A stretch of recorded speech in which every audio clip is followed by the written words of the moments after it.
प्रवक्ता ग्रंथ अध्याय 37।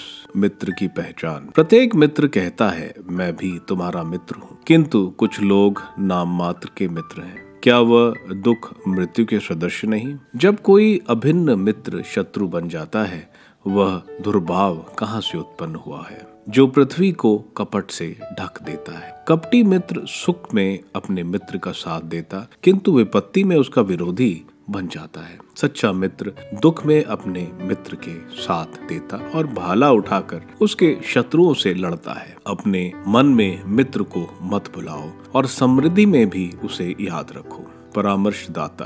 कपटी व्यक्ति से सलाह मत लो और ईर्ष्यालु व्यक्ति से अपनी योजना छुपाओ। प्रत्येक परामर्शदाता अपनी संपत्ति अच्छी समझता है, किंतु कुछ लोग अपने हित में परामर्श देते हैं। परामर्शदाता से सावधान रहो और पहले पता करो कि उसका स्वार्थ किसमें है, क्योंकि वह अपने हित में परामर्श देगा और तुमसे लाभ उठाने के विचार से कहेगा। आप सही मार्ग पर चलते हैं, किंतु किनारे से देखता है कि तुमको क्या होगा। जो तुमसे बैर रखता उससे सलाह मत मांगो और ईर्ष्यालु व्यक्ति से अपनी योजना छुपाओ। तुम ना तो स्त्री से उसकी सौत के विषय में सलाह मांगो और ना कायर से युद्ध के विषय में, ना व्यापारी से सौदा के विषय में, ना खरीदार से बिक्री के विषय में, ना विद्वेषी से कृतज्ञता के विषय में, ना विधर्मी से भक्ति के विषय में, ना बेईमान से ईमानदारी के विषय में, ना आलसी से काम के विषय में, ना ठेके के मजदूर से किसी काम की संपत्ति के विषय में, और ना आलसी नौकर से कठिन काम के विषय में।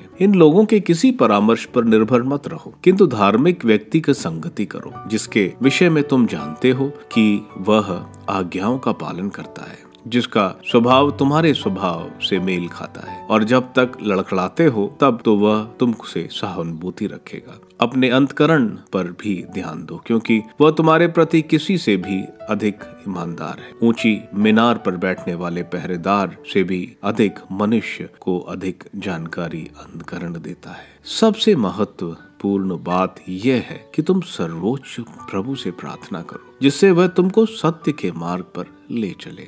प्रज्ञा की परख। प्रत्येक योजना विचार विमर्श से प्रारंभ होती है और प्रत्येक कार्य सोच विचार से। हृदय में विचारों की जड़ है, उससे 4 डालियां निकलती हैं, बुराई और भलाई, जीवन और मृत्यु, और इन सब पर जीविया शासन करती है। कुछ अनुभवी लोग बहुतों को शिक्षा देते हैं, किंतु अपनी आत्मा के लिए किसी काम के नहीं। कुछ विद्वान अपने शब्दों द्वारा अपने प्रति बैर उत्पन्न करते हैं और इस कारण स्वादिष्ट भोजन से वंचित रहते हैं। प्रभु ने उन्हें लोकप्रियता का वरदान नहीं दिया, उनमें रत्ती भर प्रज्ञा नहीं। कुछ लोग अपनी बुद्धि से लाभ उठाते और अपनी बुद्धि के फल से अपने शरीर पुष्ट करते हैं। प्रज्ञा संपन्न व्यक्ति अपने लोगों को शिक्षा देता और उसकी बुद्धि का परिणाम चिरस्थायी है। प्रज्ञा संपन्न व्यक्ति को सभी आशीर्वाद देते हैं और जो उसे देखते हैं वह उसे धन्य कहते हैं। मनुष्य के दिन गिने जा सकते हैं, किंतु इज़राइल के दिन असंख्य हैं। प्रज्ञा संपन्न